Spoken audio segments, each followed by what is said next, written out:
Hello friends, एक बार फिर से स्वागत है आपका आपके अपने यूट्यूब चैनल फिल्मी फॉरएवर पर। अब दोस्तों नेक्स्ट मंथ यानी कि 22 दिसंबर को इस साल का सबसे बड़ा क्लैश होने जा रहा है डंकी वर्सेस सलार मूवी का। तो चलिए हम जानते हैं कि डंकी वर्सेस सलार का जब क्लैश होगा तो इन दोनों की डे वन की बॉक्स ऑफिस कलेक्शन कितनी हो सकती है, और अगर ये क्लैश ना होता तब ये दोनों सोलो रिलीज होने के बाद कितनी कितनी कलेक्शन करती।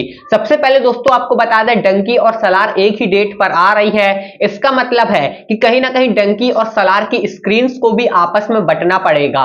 जहां पर पहले डंकी या सलार अगर सोलो रिलीज होती तो दोनों को लगभग 5,500 स्क्रीन्स मिलती, लेकिन अब दोनों को दोस्तों आधी आधी स्क्रीन्स मिलेंगी। कम से कम 3,000 स्क्रीन डंकी को मिलेगी और 3,000 स्क्रीन सलार को मिलेगी, क्योंकि दोनों ही मूवी अपने आप में इतना दम रखती है कि उनको बराबर की स्क्रीन्स देनी ही पड़ेगी। ऊपर नीचे आगे पीछे किसी भी मूवी के साथ भेदभाव नहीं किया जा सकता है। अगर हम डे वन की कलेक्शन की बात करें तो दोनों ही मूवीज इस तरह का पोटेंशियल रखती हैं कि अगर ये सोलो रिलीज होती तो कम से कम 60 करोड़ यानी कि 60 करोड़ से ज्यादा का कलेक्शन दोनों ही मूवी डे वन में बड़े ही आराम से करती। बाकी ओवरसीज कलेक्शन मिलाकर 100 करोड़ का डे वन का कलेक्शन दोनों मूवी का बड़े आराम से होता। लेकिन अगर ये क्लैश के साथ रिलीज हो रही है तो स्क्रीन आधी हो जाती है।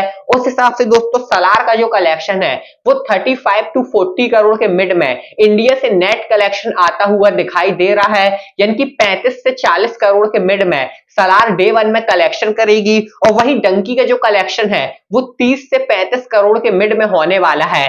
जी हाँ दोस्तों, आपने बिल्कुल सही सुना। डंकी का जो कलेक्शन है वो सलार से 5 करोड़ कम से कम ही रहने वाला है, क्योंकि सलार का क्रेज इस समय बहुत ही ज्यादा है और डंकी का क्रेज थोड़ा सा कम है। और सलार जो है वो साउथ में बहुत ही ज्यादा चलने वाली है और नॉर्थ में भी चलने वाली है। लेकिन जो डंकी मूवी है वो नॉर्थ में तो चलेगी बट साउथ में वो मूवी बिल्कुल भी नहीं चलने वाली है। इसलिए दोस्तों सलार का कलेक्शन कम से कम 5 करोड़ हमें डंकी से ज्यादा होता हुआ नजर आने वाला है। अब आप बताइए कि आपको क्या लगता है, क्या दोनों मूवीज का क्लैश होना सही है, और आप दोनों में से किसके साइड हैं? डंकी के साइड हैं या सलार के साइड हैं? आप जिसके भी साइड है हमें कमेंट में जरूर बताइए। साथ ही मूवीज से जुड़ी हर छोटी बड़ी अपडेट के लिए सब्सक्राइब करके रखिए आपके अपने यूट्यूब चैनल फिल्मी फॉरएवर को।